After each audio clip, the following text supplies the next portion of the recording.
Hey guys, welcome back to my channel. I'm Karen, and this is Karen's Beach Reads, where I tell you what kind of books you should take on your next vacation. Today we're going to be talking about a book called Turtles All the Way Down by John Green.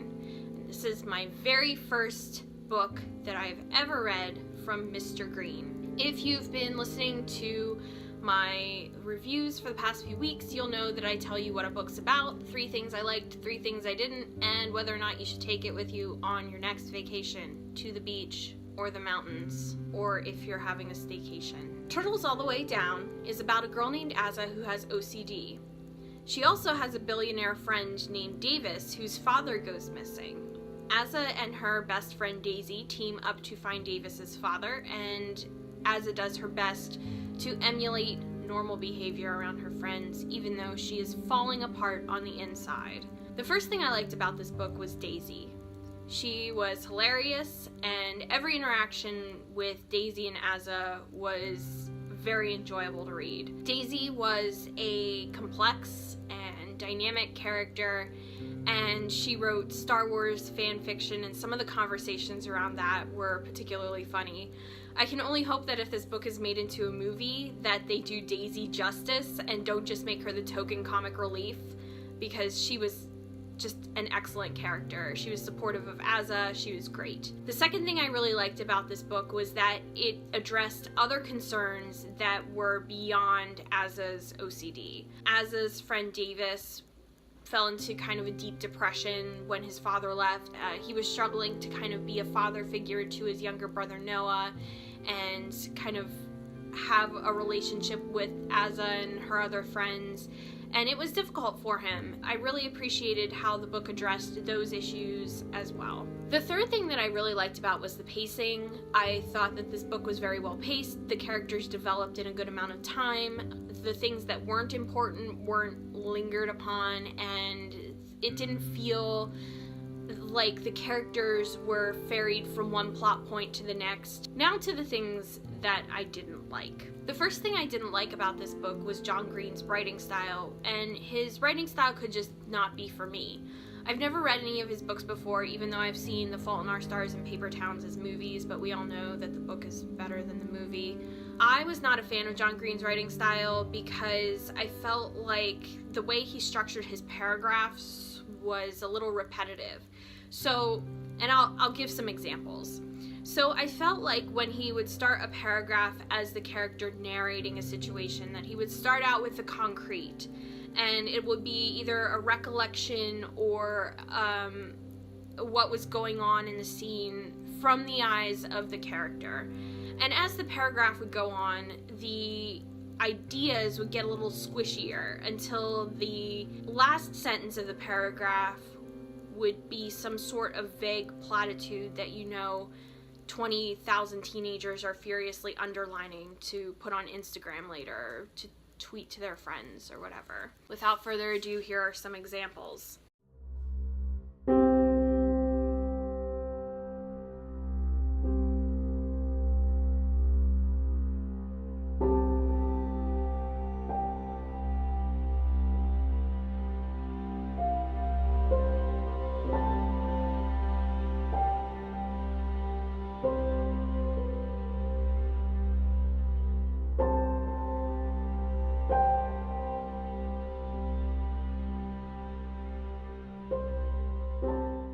Near the end of the book, Azza, Daisy, and Daisy's boyfriend Michael are all heading to an art show that is taking place in a sewer.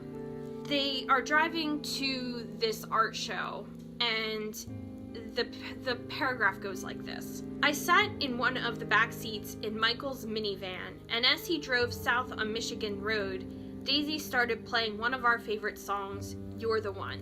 So it kind of sets this scene of 3 friends in a minivan listening to music. It's great. It's concrete, succinct, awesome. Michael was laughing as Daisy and I screamed the lyrics to each other. She sang lead, and I belted out the background voice that just repeated, "You're everything, everything, everything," and I felt like I was. Which, we're still kind of building on this scene of friends singing to each other in a minivan, but it's getting a little emotional. You're the fire and the water that extinguishes it. You're the narrator, the protagonist, and the sidekick. You're the storyteller and the story told. You are somebody something, but you are also your you. And that is the part of the paragraph that gets a little too squishy for me. By squishy, I mean it just speaks in these vagaries. I prefer that succinct writing style to just telling me what is going on without a whole lot of direction. I feel like with this style, it kind of directs me to feel a certain way about a certain situation, and I prefer to kind of work out those feelings on my own. And I understand that the author might be trying to make a point about something, but I prefer to come to that conclusion myself. I prefer my literary experience to be non-guided, where I come to my own conclusions about what's going on in the story. I feel my own way about the characters. I don't have the author telling me how I should feel about a situation. It's fine if this is like the type of writing style that you prefer. It's just not something I would prefer. I prefer something more concrete. Again, like, you know, I work in news, so everything with me is succinct, and it is what it is. You write what you know. You write the facts about a situation, and you don't go off into these quotables. The second thing, and it's just a little thing, is along with the writing style, I felt like the dialogue wasn't genuine. I felt like the way that the teenagers spoke in the story wasn't really the way teenagers speak in real life. I don't think teenagers talk the way adults in an advanced philosophy class would speak, if that makes sense. I just prefer more genuine dialogue too, like real to life, concrete, down to earth. That's what I like. But overall, this book was really well written. It took me a while to warm to the style, but I eventually did. It was just a very repetitive style, and I felt like, you know, it went from like one concrete thing and kind of like went down a path that I didn't necessarily want to go. I wanted to move on with the story. The last thing that I didn't like about this book was the amount of research that it took to research certain topics in this book, but not others. It's not a bad idea for an author to research different subject matters in order to insert them into a narrative, and that's great. It's great that it was researched. Davis was really into astronomy. He had a telescope. He liked to look at the stars. He memorized constellations, and there was this whole romantic idea that when we look up into the night sky, we're looking into the past, because the starlight that we're seeing is the light that was being emanated by that star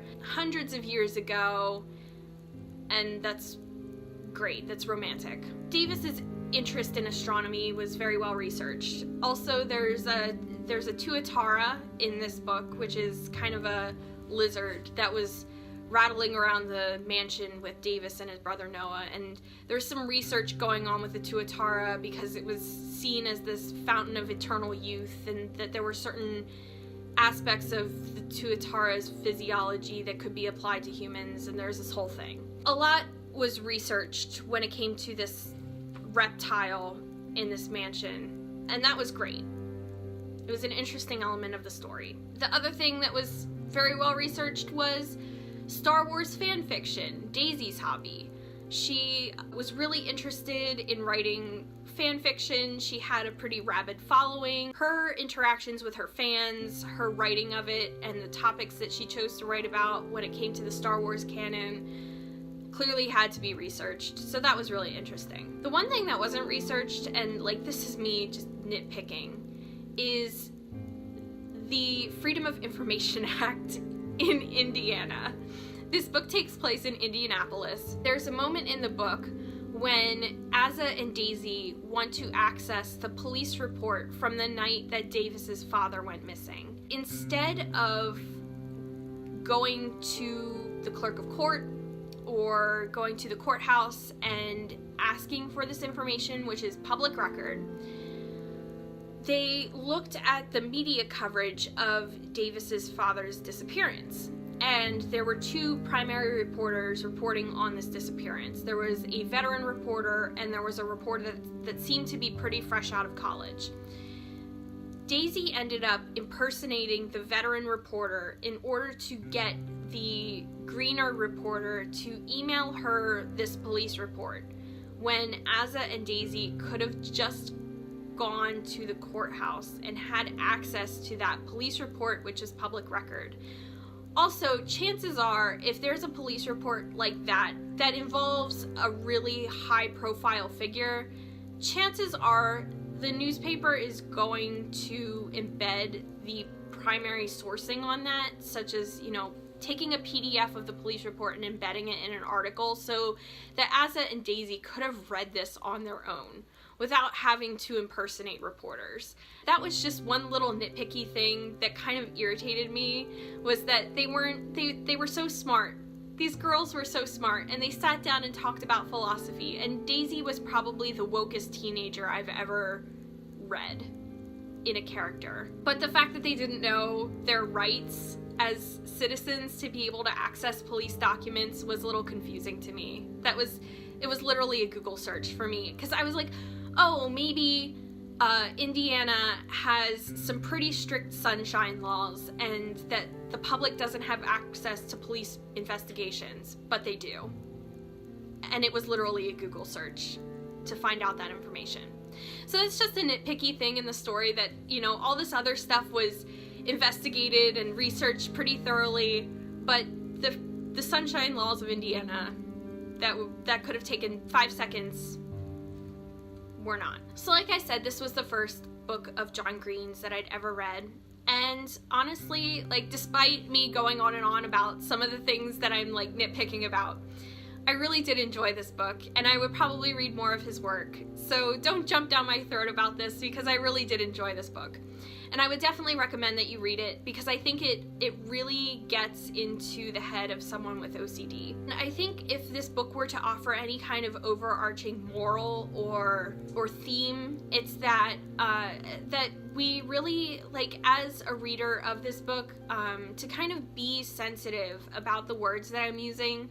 I know that there's kind of been this push to, I guess, nudge people toward being more careful with their words. Like, when you like your house to be fastidiously tidy, what do you say? You say, oh, I'm OCD about my house being clean. You're not OCD. You do not have intrusive thoughts that nudge you towards self-harm if you don't clean your house. You are fastidiously tidy. So I think if there was anything to learn from this book, it's to be more sensitive toward others, and I think that's important. So the other book that I read as kind of an adjacent to this was a book called Kissing Doorknobs that came out years and years ago. I probably read it in about 5th or 6th grade. It's by Terry Spencer Hesser. And that takes a more informative tone with the symptoms of OCD and more of the concrete, like I was kind of talking about. The book is about a girl named Tara, and she gets to the point where before she answers the door, she has to kiss her hands and place her fingers around the doorknob.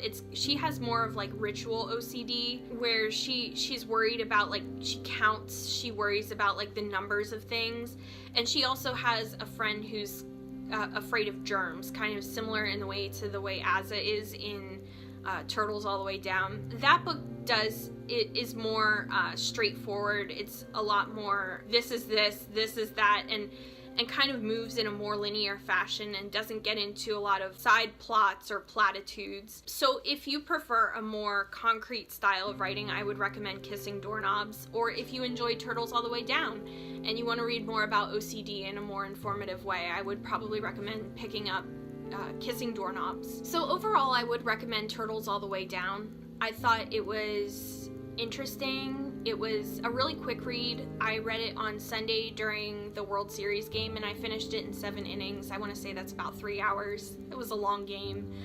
I would recommend that you take it to the beach with you. It's a pretty quick read. It gets a little intense and it's a little dark, but that's okay. It's not terribly heavy, it just gets really intense. It's not a tearjerker at all. I didn't cry, but you might cry. I don't know. It depends on your taste. I'm not a teary person when I read. I tend not to cry at books, but that's just me. Those are my personal preferences. That's it for me. Next week, I think I'm going to be starting a mini podcast series on holiday-themed romance novels. This is something that I have wanted to start for a little while now. Last year, I read a whole bunch of holiday-themed romances. There are probably at least 20 romances that come out around the holidays that are specifically holiday-themed. If you recall, when I went on my romance novel screed a couple weeks ago, there's a romance novel out there for anyone, and if you want a sweet holiday story, pick up a romance around the holidays. Anyway, so there are tons of holiday-specific romance novels out there, and I am on a quest to read every one. I have no idea why I want to do this, but we're gonna get into it next week.